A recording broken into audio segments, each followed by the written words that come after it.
Right, 8:15 in Priability and Coria, and there's a definite chill in the air. I've got my fleece on for the first time.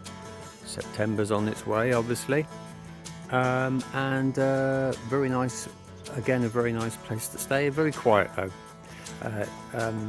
I got used to sort of sharing accommodation with other people and having a chat, so it's been very quiet. I've not spoken to anybody very much, but the room itself was lovely and the lady ran it was lovely. So I'm heading off now. Then I'm following the blue arrows now, which go in the opposite direction to the yellow arrows. These are the arrows that point towards Fatima.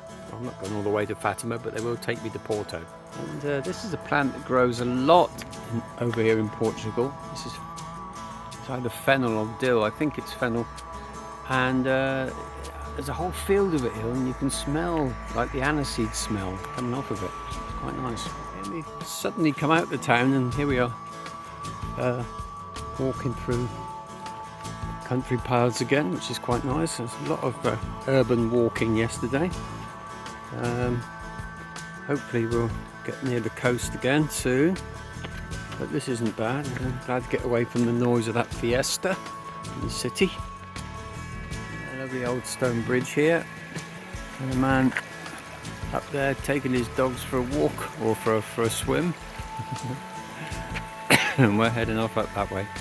One thing I do remember about doing the coast tour before is that every morning when you set off from the places you stay, which are down near the sea, there's always this little climb up and out, and climbing now for about 10 minutes, and I'll be glad when it stops. Yeah, it's very busy, as I say, on the on this coastal Camino, but there are some nice bits.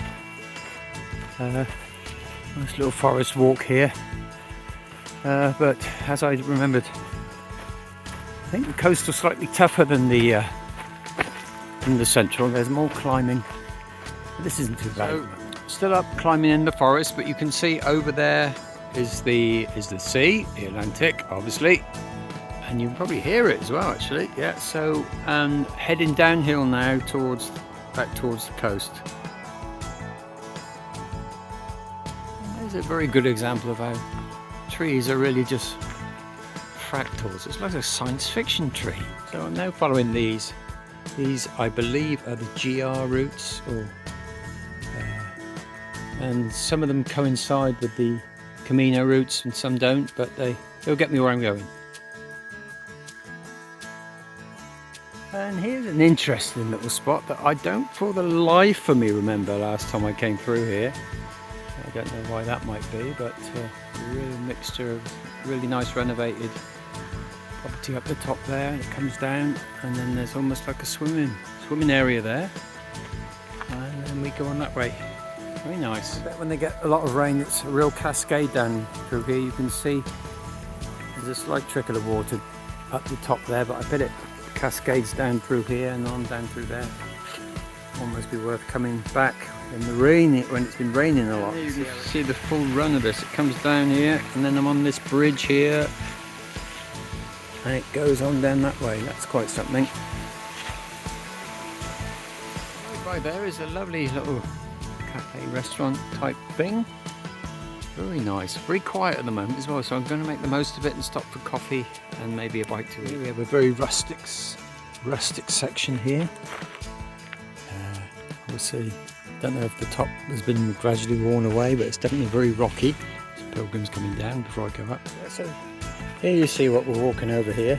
I have been told that this isn't natural. These are laid in this way, so that in the old days the donkeys could find their way up with sure footing. I'm no blinking donkey, that's the problem. Yeah, I've got to say this has been a very pleasant stage so far. I don't remember much about it from when I was here before, but this one in particular is one of the sort of most picturesque and interesting stages I've done on both Caminos. So I might well do it again now. So here's a little labour of love. It's all here, bird boxes and things and churns and little fountain and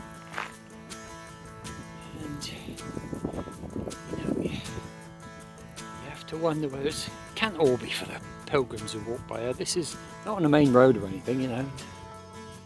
He's not stopped. Looks like something's happening over there. There's a... Is it there? Yeah, you can see like some kind of rotavator on a pedestal. Yeah, well done. Well done. Here's another one of these very pleasant... Well, obviously there were water mills at some time. And we need to find MMX3. And down there is the river. Yes. Very pleasant. Yeah, so I've just done the translation of the thingy over there. Moino do Fada. We worked it out as 2013, and it's the Fairy Mill. Obviously fairies have got to eat bread, so this is where they make the loaves. Thank you. Yeah, time for a pirouette, I think. I can't do me flying camera today, it's too much going on. But it's a lovely spot here. And down there is the Fairy Mill. Nice posh house up the top there, very nice.